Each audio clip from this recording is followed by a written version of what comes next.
تو اس لیے کہا جاتا ہے کہ آپ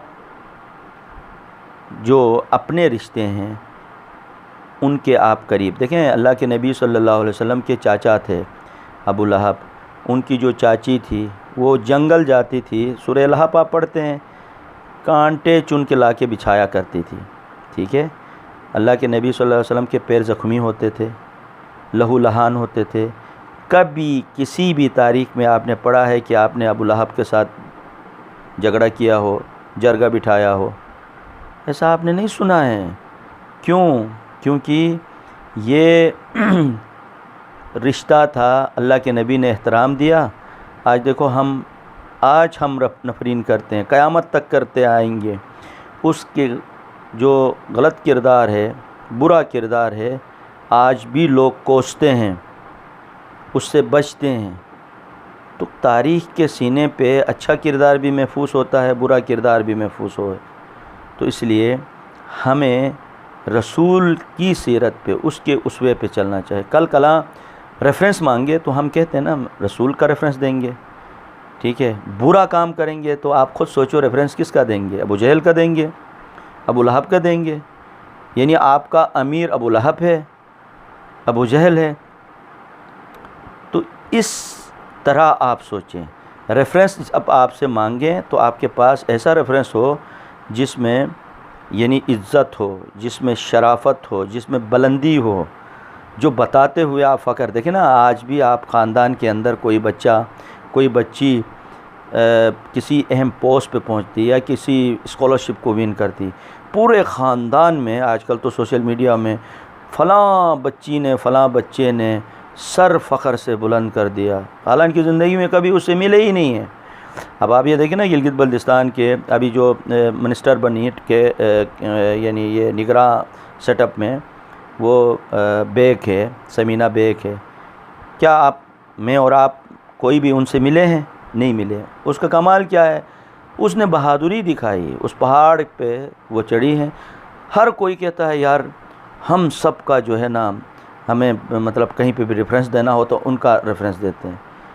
اسی طریقے سے استور کا وہ باکسر تھا جس نے وہاں پہ باکسنگ جیتی، میں اور آپ خوش ہوتے ہیں، اچھل رہے ہوتے ہیں۔ اسی طریقے سے پاکستان کرکٹ میں کہیں میچ ہو، شاہد افریدی کا وہ جو وہ کرتے ہیں، کھیلتے تھے، ہم سب خوش ہوتے تھے۔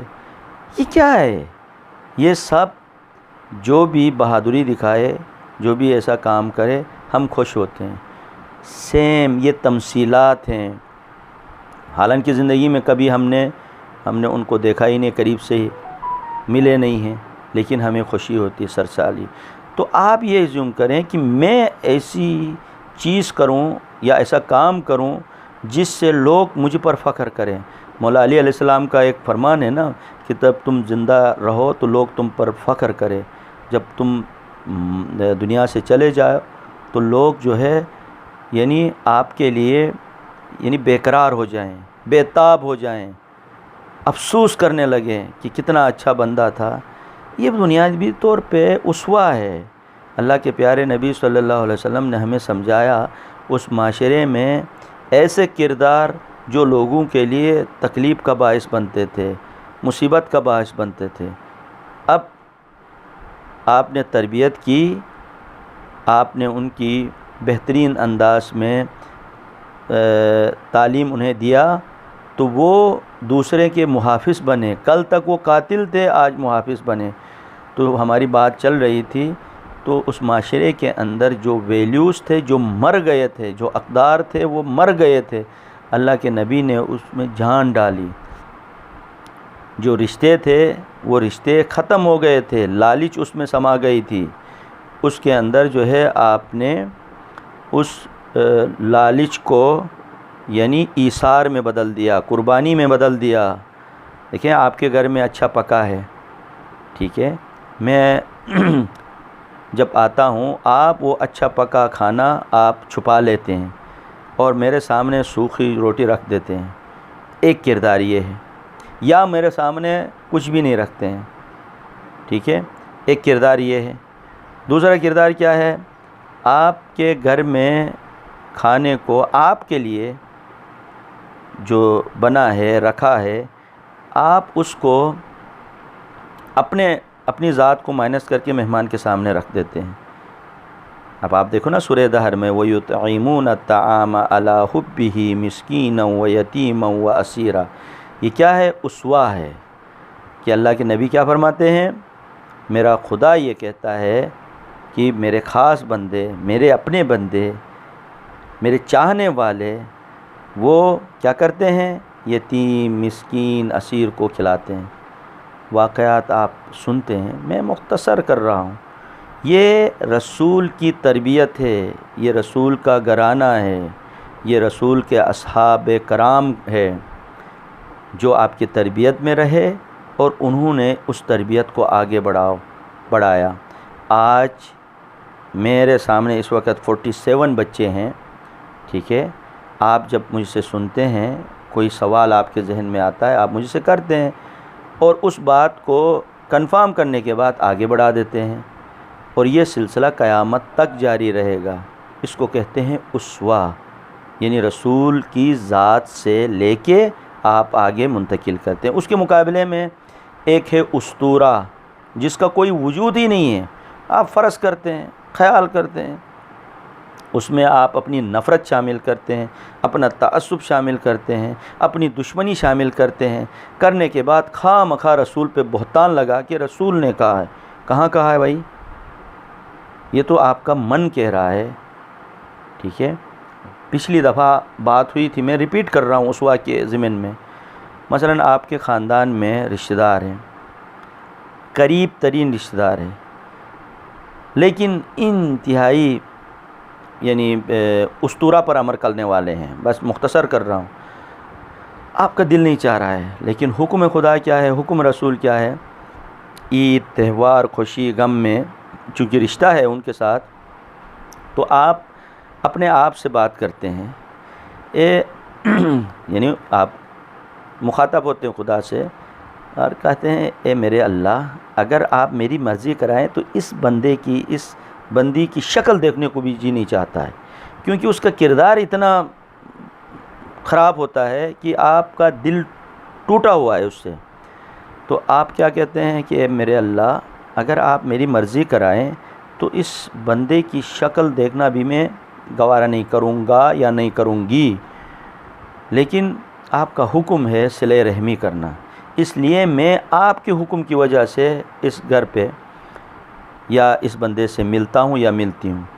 جو ہی یہ کہہ کے آپ نکلیں گے، دیکھو آپ کا ہر قدم خدا کا ہوگا، آپ کا ہر قدم رسول کا ہوگا. ٹھیک ہے، آپ تو اپنی مرضی سے نہیں جا رہے ہیں اس گھر پہ، آپ اپنی مرضی سے اس بندے سے ملنے نہیں جا رہے ہیں، بلکہ حکم خدا اور حکم رسول کی وجہ سے جا رہے ہیں. تو آپ کا یہ کام 100% خدائی کام ہے. ٹھیک ہے، نہیں آپ خدا کے لیے اور اس کے رسول کے لیے اس گھر پہ جا رہے ہیں یا اس بندے سے مل رہے ہیں. ٹھیک ہے، تو اس اعتبار سے سوچو آپ کتنے عظیم ہیں. جس پہ آپ مر مٹتے ہیں اس کی ہر ادا پہ مر مٹتے ہیں. یہ ہے اسوہ. اب یہاں پہ تھوڑی سی کنفیوژن ہوتی ہے، بعض بچے سوال کرتے ہیں، اس لیے میں پہلے ہی سے بتاتا ہوں. اسوہ میں اب آپ یہ دیکھیں کہ ہمارے پیارے نبی صلی اللہ علیہ وسلم جس معاشرے میں، جس ماحول میں رہ رہے تھے، اور اس وقت جو آسائشیں تھیں، جو اس وقت ذرائع تھے، کیا وہی چیزیں ہم استعمال کریں تو ہم اسوہ پہ عمل کرنے والے بنیں گے؟ ظاہر رسول سواری کے لیے اونٹ استعمال کرتے تھے، گھوڑا استعمال کرتے تھے، کھچر استعمال کرتے تھے، گدھا استعمال کرتے تھے سامان لادنے میں. جو بھی اس دور میں اس متمدن ایریے میں جو ذرائع تھے وہی استعمال کر رہے تھے. آج وہ چیزیں ناپید ہیں. ٹھیک ہے، سواری کے لیے جہاز آ گیا، ٹھیک ہے، گاڑیاں آئی طرح طرح. تو کیا ہم ان چیزوں کو چھوڑ دیں؟ اس زمانے میں کوئی اسکول، کالج، یونیورسٹی نہیں تھے، آج ایڈمیشن لینا چھوڑ دیں ہم؟ اس زمانے میں ایسے کپڑے تھے ہی نہیں. ٹھیک ہے، کیا یہ کپڑے پہننا ہم چھوڑ دیں؟ اس زمانے میں ایسے جوتے تھے ہی نہیں، تو کیا یہ جوتے پہننا چھوڑ دیں؟ ٹھیک ہے، تو یہ یا کھانا پینا اس زمانے میں جو، کیا وہی کھانا پینا شروع کریں گے؟